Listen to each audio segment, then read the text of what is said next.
Yo, what up? Welcome back to Table of Entrepreneurs, man. And today we're going to be talking about how you start a business step by step. Stay tuned. The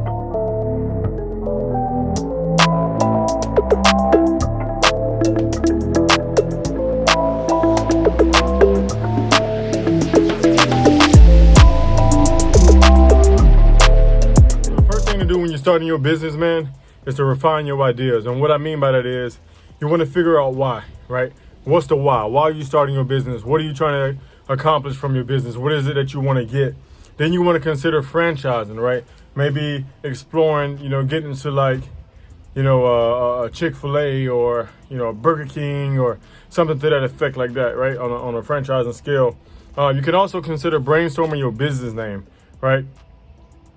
It's highly important that you have a business name, obviously.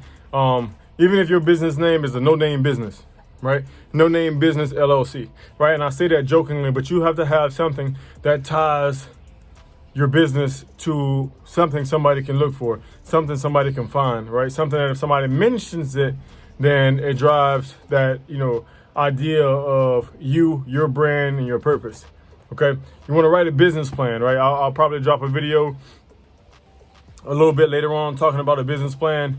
SBA.gov, smallbusinessassociation.gov, pretty much anything you can think on that website when it comes to small businesses and what you need, how to start a business and stuff like that. Also consider target customer, right? What are your customers' needs? What are their preferences? What are their behaviors? What are their budgets, right? That is something very critical that each business owner needs to explore when opening and getting into the world of business. Think about your industry. Think about your competitors, right? Do you want to get into clothing? Do you want to get into, marketing? Do you want to get into sales? Do you want to get into lawn? Do you want to get into painting, building repair? Anything that you want to do, consider your industry and consider your competitors. Speaking of clothes, let me drop a plug right quick. I just started tableofontrepreneurs.com. Man, listen, go check it out. And I'm not just bragging it up because I'm the one that did it, but I'm telling you, man, I got some fire content over there. Go ahead and cop the merch. I got some merch from myself that I'll be wearing. And obviously, because it's my business, separate from me as an individual, I purchase my own stuff for myself as well, if you're wondering how that works. Access your finances, right? That's something else you need to keep your mind out when it comes to business. So what I mean by access your finances, I'm talking about determine your profitability. When I talk about determine your profitability, what I'm saying is consider how much money you can make doing what you're doing. So if I am doing resale, right?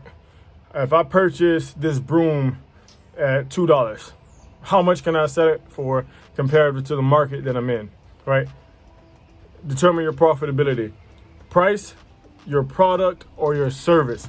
I think that's something very important that we need to consider. A lot of times we undervalue ourselves based off of what we think other people are willing to spend. That's why it goes back to understanding your target market, your target audience, and understanding their needs, their preferences, right? Because if you want to brand yourself a certain type of way and you feel like maybe some family members, some friends, or people that won't support it because maybe it's outside of their price range or they don't see the value, then I'm going to tell you a secret. That's not your target audience. So don't worry about them. Don't focus on them, right? One thing in business that you guys have to understand, it's never popular to follow you until you're popular, right? That's something that we all have to understand in the world of business. So keep grinding, keep hustling, keep it up, and keep moving forward. Analyze the data, right? Volume to be profitable, right? What is the amount of volume that I need in order to reach the amount of money that I want to accomplish? For example, if I want to make, $120,000 a month or a year, how much money do I need to be making every single month in order to accomplish that, right? And if I'm making that every single month, how much do I need to make every single week? If I'm making it every single week, how much do I need to make every single day? So start averaging it down like that to get an understanding of what it is that you're looking for. Watch the expenses. I think that's the number one thing when we get into the world of business, especially as a new entrepreneur, man. We jump out there straight and start spending, right? Before we even ever start to make a return. I'm guilty of that myself. My wife, she's an entrepreneur, as you guys see in the previous video. She's guilty of that.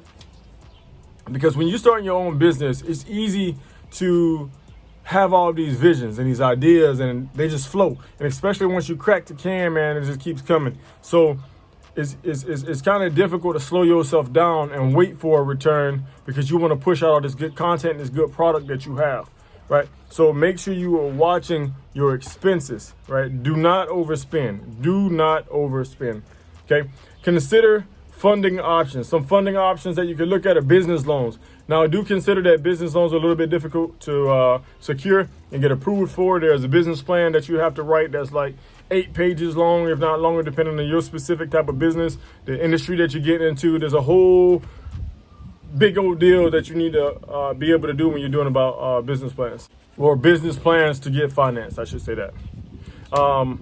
Also look at business grants. There are a bunch of business grants that are out there. They're competitive and they come with stipulations. So make sure that, as you're applying for these business grants, do look at that. But don't be afraid to apply. Apply for them anyway, man. If you think you ain't gonna get it, apply anyway. Who cares, right? Let them tell you no. Don't tell yourself no, because you're gonna miss 100% of the shots that you never shoot. So start shooting. Investors, man. You can consider investors. I don't know if what y'all circle is like, but if you got a circle of people that got some money, man, they believe in you and they want to fund some money into your business. Obviously understand if you got investors and they want a return on their money, that's a contract that you guys need to work out. Make sure that's done legally, right? By legally, I mean have a contract, have a lawyer draft it up, review it, or y'all draft it up, have a lawyer review it, get it signed by a notary, the whole 9 yards, man, because you want to make sure that's legit. You don't want to have nobody coming to see you 5, 10, 15, 20 years from now saying, hey, man, you owe me this. And then there's no contract. There's nothing in play to say that, you don't owe them that amount or you owe them a separate amount. Or even if you're the investor, right, you want to make sure that you put in a contract, even if it's family or friend, contract it up, man. Never mix business with pleasure. Keep them separate. Crowdfunding, man. Y'all can start a GoFundMe if y'all want to raise money for your business. You heard me? Y'all can get out to your local community, do some fundraising, crowdfunding, man. Figure out some creative ways and some things that you can do to try to grow money for your business. This way it keeps you from going into debt, keeps you from having to spend all this excess money from your own personal pocket. And then also you got to choose a bank. Let me back up a little bit for business loans. I missed one of my notes. I'm talking about business loan. There are minority-owned grants, right? There's grants if you're a minority, obviously that's what that means. And there's grants for women-owned businesses. So if you're a woman out there, man, you got yourself a business because you hustling, you grinding just like everybody else, there are grants that are available to you. So please make sure you take the time to go do your research. Make sure you take the time to go apply for those things, because that is free money on the table.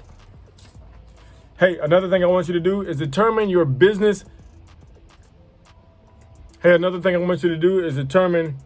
legal business structure. So what do I mean by that? Do you want to open up a business and be a sole proprietor? Right? Do you want to open up a business and do a partnership? Right? That's 2 or more people. That's a partnership. Do you want to open up a business and go into a corporation, whether it's an S corp, a C corp, or a B corp? Right? This video want to expel a whole bunch of information on the different type of organizations and corporations. I just want to give you guys a step-by-step things that you need to be understanding when you're looking to get into the world of business. Okay. Another thing you guys can consider is a limited liability company. It's kind of a hybrid. And what I mean by that is it gives you the protection of a corporation, and also give you the tax benefits of a partnership or a sole proprietorship, right? So consider that.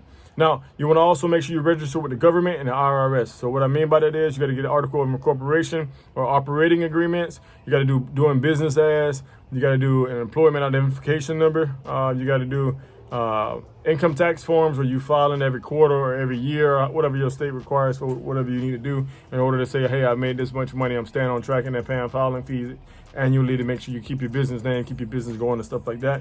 You also want to make sure that you file with the Department of Revenue. Yeah, there's a whole bunch of things that you got to do, right? SBA.gov, like I talked about. I'll do a video in the future that's going to chop it up for you guys and kind of roll you through that so you can see what's going on. Consider business insurance. I think that's one of the number one things people overlook when they're looking into business, right? Yes, you have some protection when you get an LLC as far as like legal protection. And I don't mean like, you have an LLC, there's a lawyer on standby for you. What I mean by that is instead of you getting sued, your business getting sued, right? So you're free and clear of that legal ramifications and stuff like that as long as you're protected by the LLC, right? So considering getting business insurance is something that maybe you guys want to look out, right? If you got a brick and mortar building, somebody slip and fall, or if you're doing Uber Eats as a business, you got, people's food that you're traveling with, or you're doing Uber itself, you got people in your car, right? I don't know, maybe they bump their head getting in, they fall on the ground getting out, people try to sue you or whatever. Make sure you got insurance for that. Build your team. All right, if you need a team, build a team. When you scale your business, your business will grow, right? So don't be afraid to scale. A lot of entrepreneurs feel like, hey, I'm just not getting out started into this. I'm not going to make no money. But you got to think, man, some of the greatest things that you can do is encourage new ideas that make sense along the goals of what your business is. Obviously, going back to that business plan. And as long as it makes sense and there's ideas that are coming along with that, don't be afraid to scale. Don't be afraid to grow.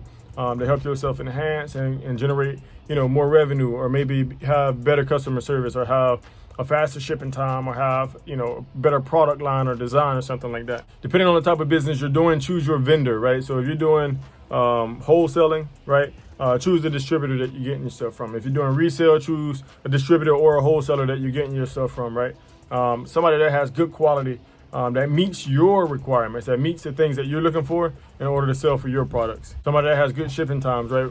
My wife ran into an issue when it came to buying some products for her to hand design for simplychains.com. And I'm telling you, man, before the business launch, spent a couple $1,000s on stuff, and it said it was gonna get here in a certain date. Come to find out, after we already paid for everything, then they said, okay, we won't actually get it to you for another month and a half, 2 months after the time we said we would get it, right? So bad business, we won't be doing business with them again, right? So things like that you want to consider. Brand yourself and advertise, okay?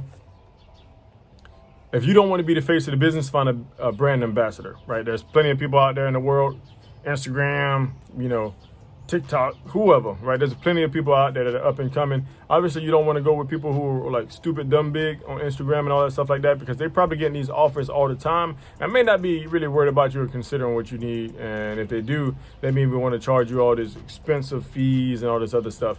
So what you could do is you could probably look at somebody who has, lower, maybe 10,000 or less subscribers, and kind of like open that door. And hey, man, listen, I'm looking for a brand ambassador. You fit the requirements. You want to do something, blah, blah, blah. Come up with an agreement and then go from there. Company website, get a website. I'm gonna tell you one thing like this, man, whether it's Etsy, whether it's your own website from GoDaddy, from Shopify, from Wix, from whatever it is that you use, get yourself a website. Having a website makes people think that you're serious. Okay, I'm gonna leave it at that. Social media. If you don't, social media, get into social media. Prior to me getting into starting Table of Entrepreneurs, I wasn't really into social media. I had some accounts that over the years I kept closing out, starting up, closing out, starting up. And I realized how much that set me back when I started my business. So social media, if used for a purpose, can be a very beneficial thing. It allows you to connect and get yourself branded and marketed in front of millions, thousands, hundreds of millions of people that you probably would never see in your lifetime, right? So use the power of social media to spread you and get you out there. Marketing, obviously, like I said, marketing is very big. That kind of goes into the social media thing, though it doesn't have to be that. You can pay for local commercials on your local channels. You can pay for billboards. You can put yourself in a magazine. You can put yourself in a newspaper, whatever you got the money to do or you're willing to do. Come up with a logo for your business, for your brand, for yourself, and have that to be something that when somebody looks at it, they automatically knows what it is, right? So if you guys see Starbucks, you know what Starbucks is. If you see Kingsford, you know what Kingsford is, right? For, grilling equipment and stuff like that. If you see McDonald's symbol, you know what McDonald's is. An Audi, BMW, Mercedes, Jaguar, you know what all these symbols are just by looking at them and at a glance, right? So create a logo so that it gives you that same thing. So as you build, as you grow, as you market, people identify your brand by just the logo instead of having everything else. Finally, grow your business. And the way you do that is to launch it, get the business going, right? Once you've done all those other steps, everything is in place. You got it rolling, you got it going. Launch your business and make your first sale, right? All the preparation is good, but if you don't execute it, what was it for? Right, so now that you have all of that stuff, man, go ahead, get up, get ready, get yourself started in the world of entrepreneurship, my guy, my ladies. And listen, man, as always, I appreciate you guys for stopping by here at the Table of Entrepreneurs, where the hustlers gather. Not only do you have a seat at the table, but know that the table is yours. I will see you again in the next video.